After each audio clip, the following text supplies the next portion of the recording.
안녕하세요. 제 이름은 최성주입니다. 저는 38년 남짓 외교부에서 근무를 하다가 2019년부터는 여기 반기문 재단에서 근무를 또 계속하고 있습니다. 오늘 여러분 반갑습니다. 저는 외교부에 있을 때 대사로는 알제리 대사하고 폴란드 대사를 했고요. 본부에서 또 여러 가지 국제안보대사도 한 적이 있고 평가 담당 업무도 담당을 한 적이 있고 다양한 지역에서 또 근무를 많이 했습니다.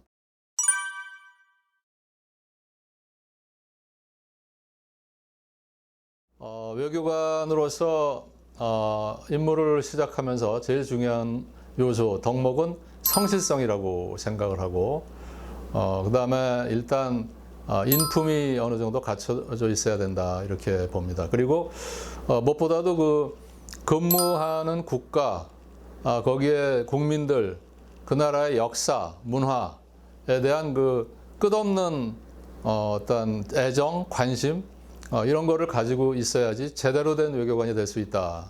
그거를 강조하고 싶습니다.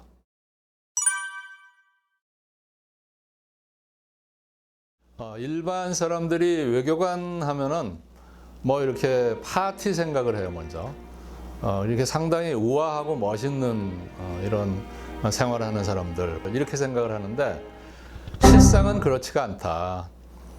외교관도 오면은 국가 공무원이라고 이렇게 보면 되는 것이고 매일매일 현안 처리하느라고 쉴 틈이 없고 그러면서 또 생활인이다.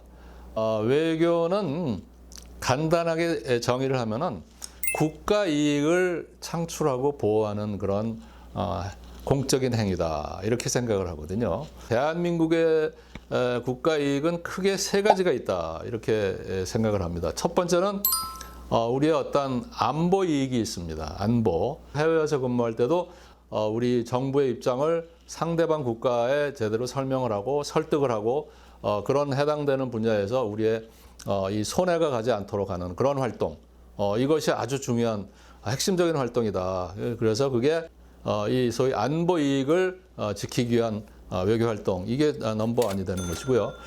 두 번째는 경제 이익, 이코노미 인터레스트. 우리나라에 있어서 이런 경제 활동의 주역은 프라이빗 섹터죠. 기업이죠. 그러니까 기업의 애로사항을 해결하기 위해서 노력하고 하는 이것이 외교관들, 대사들의 큰 임무 중에 하나입니다. 해외에서 기업 활동하는 분들이 어려움이 있다. 그랬을 때 대사관에 담당하는 외교관 또는 대사가 직접 뛰어서 그 상대방 국가 정부 관계자들 만나서 설득하고 해서 이런 애로사항을 해소해주는 이것처럼 또 중요한 게 없어요. 세 번째는 재외동포 보호입니다.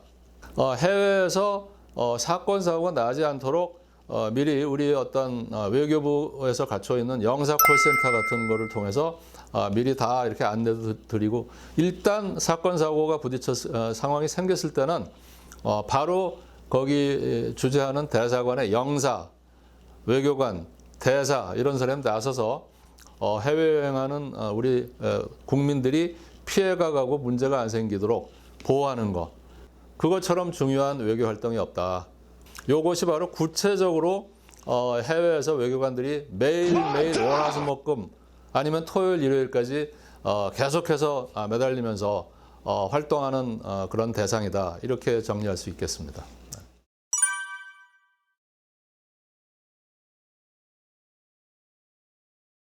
우리나라가 그리고 한국인이라는 것이 자랑스러웠던 순간들이 해외에서 느끼는 경우가 종종 있습니다.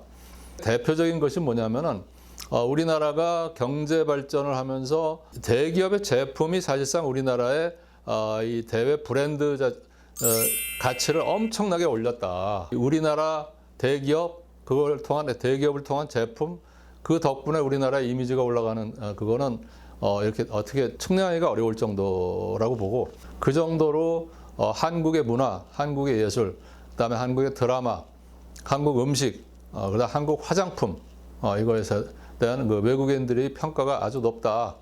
그런 거를 통해서 우리나라가 이만큼 국제에서 인정받는구나. 그런 보람을 느끼는 거죠.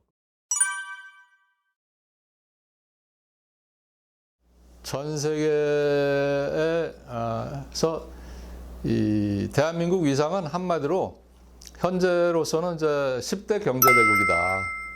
그렇게 지금 인식이 되고 있고, 그거는 우리만 느끼는 게 아니고 국제적으로 그거는 그렇게 인정을 받고 있어요. 그렇다고 하면은 우리가 세계 10위권에 맞게 행동을 하느냐, 그건 또 다른 문제인데, 국가의 어떤 국력을 구분하는 데 있어서 하드 파워는 대표적으로 어떤 군사력, 그 다음에 경제력, 그게 바로 대표적인 하드 파워가 되는 거죠. 그런가 하면은 1980년대 이래로 등장하기 시작한 개념이 소프트 파워예요. 이것이 바로 뭐냐면은 문화의 힘이라는 거죠. 한마디로 문화예술의 힘.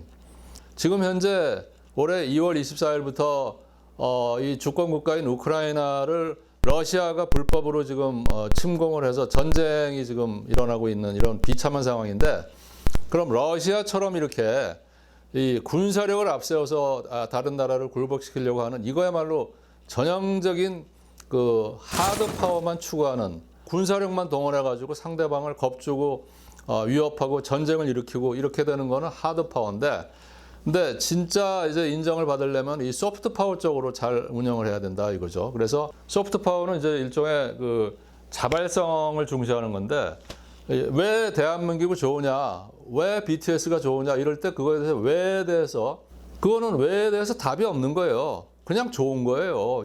이것이 바로 이 문화의 힘이고 소프트 파워의 힘이기 때문에 우리나라도 앞으로 이런 방향으로 더 계속 나가야 된다고 생각을 하고요. 그러기 위해서는 또 하나 이 중요한 것이 바로 뭐냐면은 거기에 이 소위 글로벌 시티즌십이 중요하다 이거죠. 세계 시민 정신을 갖춰서 이거는 국적을 넘어서 77억 전체 인류의 한 구성원으로서 배려하고 공감하고 하는 컴패션을 가지고 이렇게 행동하는, 그것이야말로 이 하드 파워, 소프트 파워를 넘어서 스마트 파워로 가는 거다. 그래서 우리나라가 앞으로 미래 외교의 비전으로 제시해야 되는 것은 바로 이런 스마트 파워, 스마트한 강국이 돼야 된다. 그것이 바로 이 진정으로 우리나라가 국제사회에서 제대로 인정받을 수 있는 그런 길이 아닌가, 그렇게 생각을 합니다.